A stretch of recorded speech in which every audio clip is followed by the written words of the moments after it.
Tertinggal 2 gol hingga memasuki menit ke-60, Parma nyaris kehilangan harapan di hadapan ribuan pendukungnya sendiri. Namun dalam situasi sulit itulah Matteo Pellegrino, striker muda asal Argentina, muncul sebagai pahlawan baru. Dengan tendangan kaki kirinya yang tajam pada menit ke-60 dan sundulan kerasnya pada menit ke-82, Pellegrino memastikan Parma Calcio 1913 menyelesaikan laga sengit melawan Torino dengan skor imbang 2-2, 8 Maret 2025. Aksi luar biasa itu tak sekadar mencuri perhatian, tetapi juga menguatkan bukti bahwa Serie A Italia adalah panggung terbaik bagi striker Argentina untuk mengukir nama besar.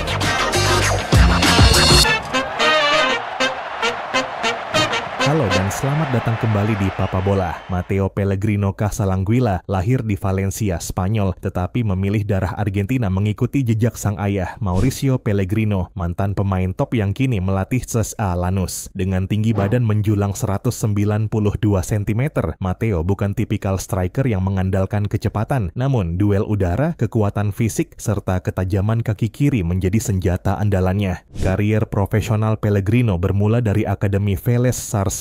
Ia melakukan debut seniornya pada April 2021 melawan Banfield. Namun perjalanannya di Argentina sempat menemui tantangan saat dipinjamkan ke Estudiantes de La Plata. Di sana, meski tak banyak disorot, Pellegrino mulai menunjukkan tanda-tanda kualitasnya sebagai penyerang potensial. Keputusan Parma membeli 50% haknya senilai 2 juta euro dari Vélez pada Februari 2025 dianggap berisiko rendah dengan potensi keuntungan tinggi. Dalam waktu kurang dari sebulan, Pellegrino menunjukkan investasi itu sepadan. 2 golnya ke gawang Torino tak hanya menyelamatkan Parma dari kekalahan, tetapi juga memperlihatkan kepada publik Serie A potensi besar yang dimilikinya. Tinggi badan menjulang 1,92 meter, dominasi duel udara dan sentuhan kaki kiri yang mematikan. Performa impresif Pellegrino di laga ini bukanlah kebetulan. Statistik musim 2024 di Argentina membuktikan bahwa ia adalah pemain yang sudah matang sebelum pindah ke Serie A. Bersama klub Atletico Platense, ia mencetak 15 gol dalam 39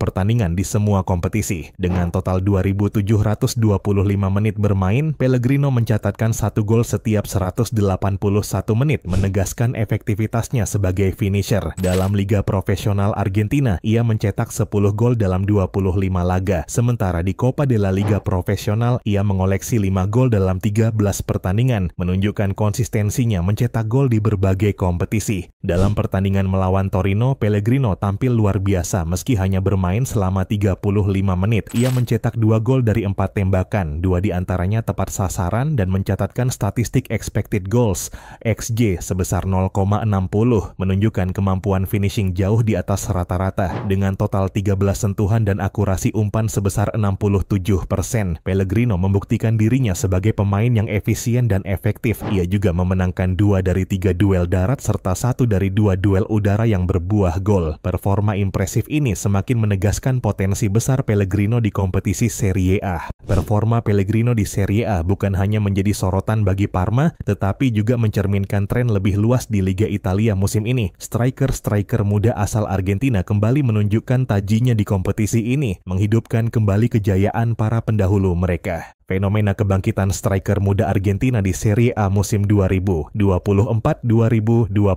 semakin nyata dengan Matteo Pellegrino di Parma dan Santiago Castro di Bologna sebagai contoh terbaru. Tren ini bukanlah sesuatu yang baru, melainkan bagian dari pola sejarah panjang di mana penyerang Argentina seringkali bersinar di Liga Italia. Argentina memiliki tradisi kuat dalam menghasilkan penyerang kelas dunia dan Serie A sering menjadi panggung bagi mereka untuk unjuk gigi. Nama-nama seperti Gabriel Batistuta, Hernan Crespo, Claudio Caniggia, Gonzalo Higuain, Mauro Icardi, dan kini Lautaro Martinez adalah bukti nyata. Batistuta misalnya menjadi ikon Fiorentina dengan 184 gol di Serie A, sementara Crespo meninggalkan jejak di Parma, Lazio, dan Inter dengan ketajamannya. Bahkan di era modern, Lautaro Martinez, Inter Milan, memenangkan gelar top scorer Serie A 2023-2024 dengan 24 gol. Sekarang Pellegrino dan Castro tampaknya melanjutkan warisan ini. Musim 2024-2025, Matteo Pellegrino membuat gebrakan dengan 2 gol dalam penampilannya melawan Torino pada 8 Maret 2025. Sementara Santiago Castro yang bergabung dengan Bologna dari Vélez Sarsfield pada Januari 2024 juga menunjukkan performa menanjak. Musim ini, hingga awal Maret 2025, Castro telah mencetak 9 gol dan 8 assist dalam 37 pertandingan di semua kompetisi untuk Bologna. Dengan performa impresifnya di Serie A, Pellegrino juga berpotensi menambah opsi Lionel Scaloni di lini depan tim nasional Argentina. Tim Tanggo saat ini masih mengandalkan Lautaro Martinez dan Julian Alvarez sebagai ujung tombak utama, tetapi Pellegrino bisa menjadi pilihan masa depan dengan karakteristik permainan yang berbeda. Namun, kemunculannya di pentas sepak bola Eropa juga membuka peluang lain. Secara teknis, ia memenuhi syarat untuk membela tim nasional Spanyol karena lahir di Valencia. Selain itu, ayahnya Mauricio Pellegrino juga memiliki darah Italia yang membuat Matteo secara administratif memenuhi syarat untuk membela tim nasional Italia. Jika Pellegrino terus bersinar di Serie A, bukan hanya La Roja yang bisa meliriknya, tetapi juga Gli Azzurri yang mungkin mencoba membajaknya dari Argentina. Matteo Pellegrino mungkin baru mengawali perjalanannya, tapi 2 golnya kemarin ini bisa menjadi bab pertama kisah panjang tentang seorang penyerang Argentina yang berhasil menemukan rumah keduanya di Italia, tempat legenda striker tercipta.